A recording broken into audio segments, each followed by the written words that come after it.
Hello everyone, this is Gene from NYC, and yes, I'm doing another video about my favorite topic, the topic of the hour, the topic with all the power, the topic that people like myself and Leanna K and Sugar Punch Designs and Nerdette's Newsstand and all these other channels just can't stop talking about.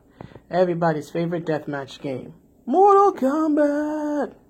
Anyhow, this is obviously another Mortal Kombat video, but I'm approaching it from a somewhat different perspective today. I'm actually going to give, I don't know if the proper term is a lesson. I'm not sure if it's a lesson because I'm no artist and I'm not a teacher. Excuse me, in any sense of the term, but there is a design element that I've actually been noticing in the new designs that are coming out for the MK11 characters that I wanted to discuss and show how it's done right, at least in my estimation, how NetherRealm has at times gotten this right, and how at times they have gotten this wrong, and how getting this element right strengthens character designs and, in extension, the visual narrative, and how getting this wrong can actually be very jarring. So this is not me just ranting about something that I like. Ranting about something I dislike, nor am I just going to fangirl over something I do like. I am going to try to give visual demonstration of when it's done right and when it's done wrong. And that it is, I don't know what the artistic term for it is. Again, I'm no artist, but I would say visual consistency, right? This is not, now when I say visual consistency, I do not mean something like the palette swaps, which is what, of course, Mortal Kombat is infamous for when it came to its early character designs, due to the fact that there were limited resources, limited hardware issues, because it was the 1990s. So, my apologies. I'm not referring to that. I'm talking about certain design elements that repeat themselves, right? In designs, usually of a certain character, as that character goes through the games and changes, right? Think of it similar to real life people, right? How certain facial features change as you grow up, right? Where you can tell that it's the same person at a different stage in life, right? They don't look the same. Right, like for example, if you think about how you looked, several years ago, or as a child, or as a teenager, and how you look now, you may look very different between now and then, but there'll be certain elements to your physical appearance, right? Maybe it's the shape of your eyes, maybe it's the slope of your nose, maybe it's your cheekbones. Could be the color of your skin, something that remained consistent even as your appearance did change, even as your hair changed, or your weight changed, your height changed. These elements about your physical appearance stayed the same. Or, if you want to use another example, think of family, right? People who look similar to each other because they're related to one another, right? Most family members, unless they are twins, right, don't look exactly the same. Some people will look more similar to others, right? Some people take after their mother, some people take after their father, some people may even take after their grandparents. But most people, bear a resemblance to their family members without looking just like them, right? With the exception, of course, being twins. And this is because there are certain physical traits, right? It could be eyes, skin tone, skin color, so on and so on and so forth, that are common to the people in that family, that identify them and unite them and remain consistent, even as these people as individuals look different. So think of stuff like that. Try to keep that in mind as sort of a touchstone or a comparison as I go over how Mortal Kombat's character designs have both gotten this right and how they've gotten this wrong. And I'm not talking just about characters who are related to each other, such as Cassie and Johnny Cage and Cassie and Sonya Blade, or, Jax and his daughter Jackie. I'm not talking about characters who are just related to one another biologically. I'm talking about characters who are related to each other thematically, right? Or for many cases, especially in MK11, where it's the same person, decades apart. So just keep that idea of how family members look alike because of certain traits that are shared between them in mind, if that makes any sense at all. So I want to give some examples first of how this is done well. So the first example I'm going to go with is actually from MK11. It's the young Johnny Cage as compared to the old Johnny Cage. So just give me a moment and I'll swap the picture in.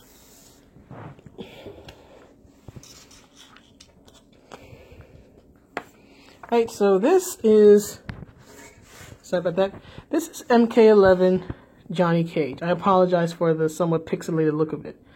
Right, but we can see this is Johnny, this is older Johnny, MK11. Now, here's the thing, we put them side by side so it's easier to tell.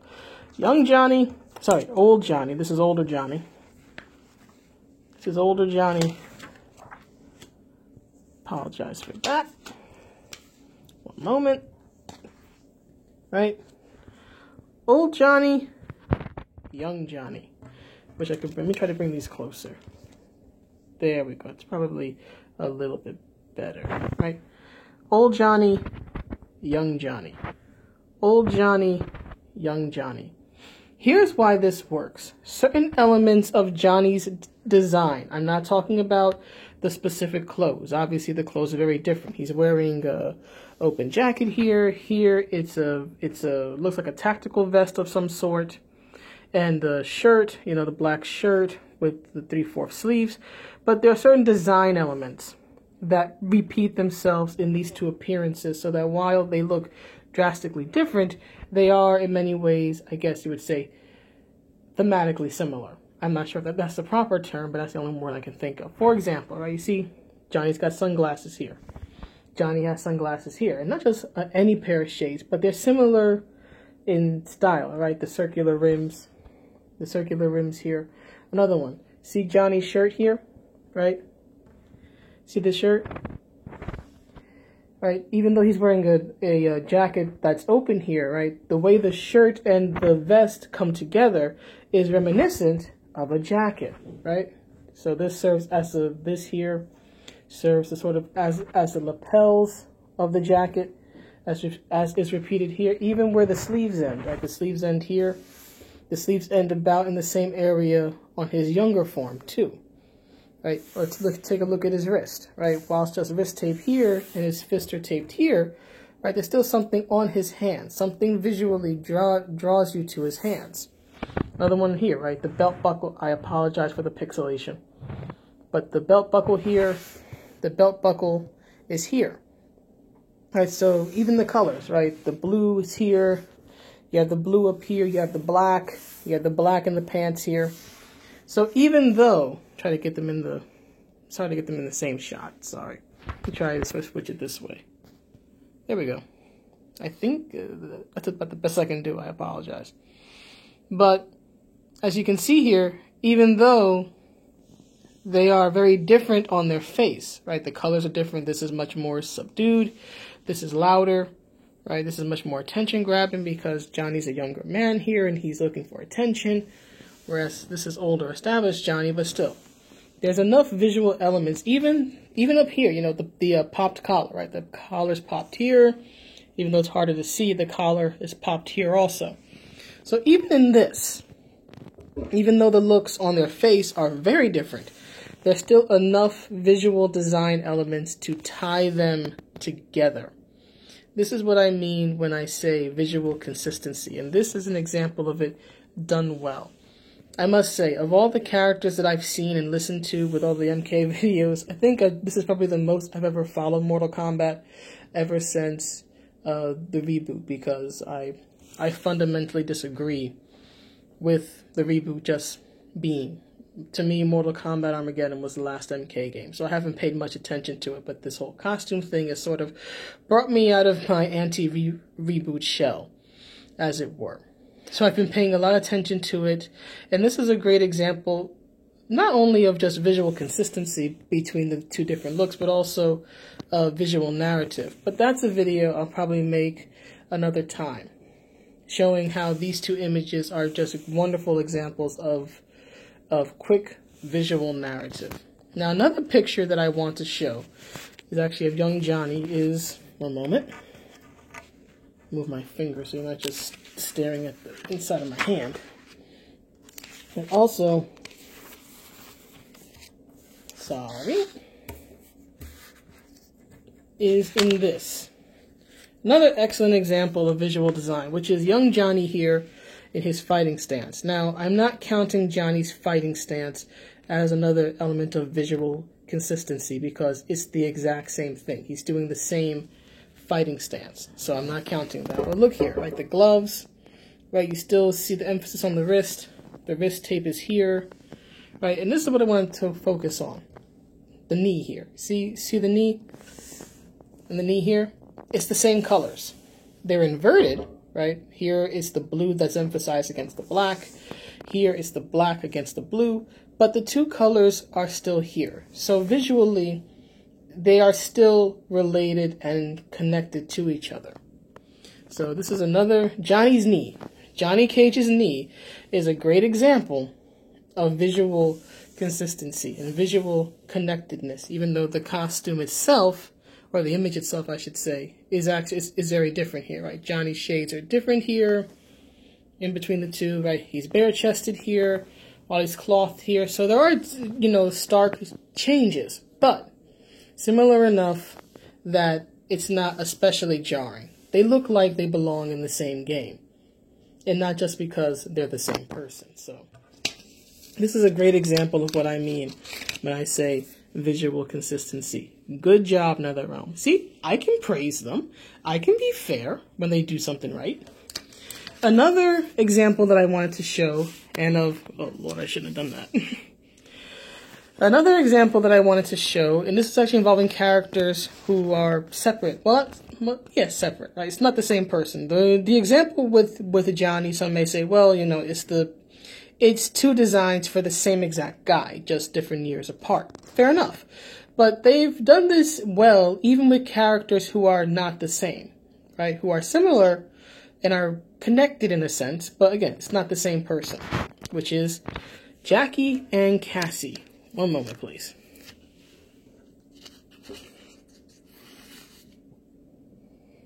Right? So here's Jackie. This is Jackie here. My apologies. This is not as pixelated, but you see the. Actually, let me just split this up. One moment. Un momento, por favor. Thank you. This is what happens when you do stuff on the fly. Right? So here's Jackie, and here's Sonia. Right? Jackie. Sorry, that's Sonia, not Sonia. Damn it. I'm getting them confused. This is Cassie. This is Cassie Cage, not a young Sonya Blade. Oh, my days. I'm sorry. Cassie, I mean. So here's Cassie, and here's Jackie. Obviously, two different people, right? But there is still visual consistency, visual connectedness in their looks, right? You see the olive green in the glove here and in the upper arm section. You see it repeated here in the, I guess, shirt, top, armor. I don't know what you call this.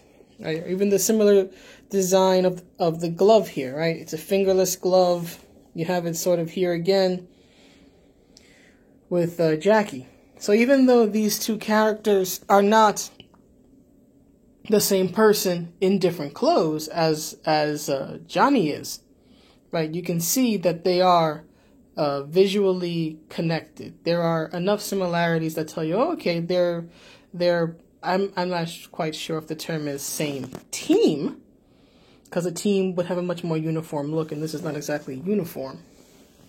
But that they are, I guess, within the same clique or faction. I can't quite think of the term, but that's the best thing I could come up with. But still, there is a visual connectedness to them. You can tell that they share similar themes just by looking at their costumes.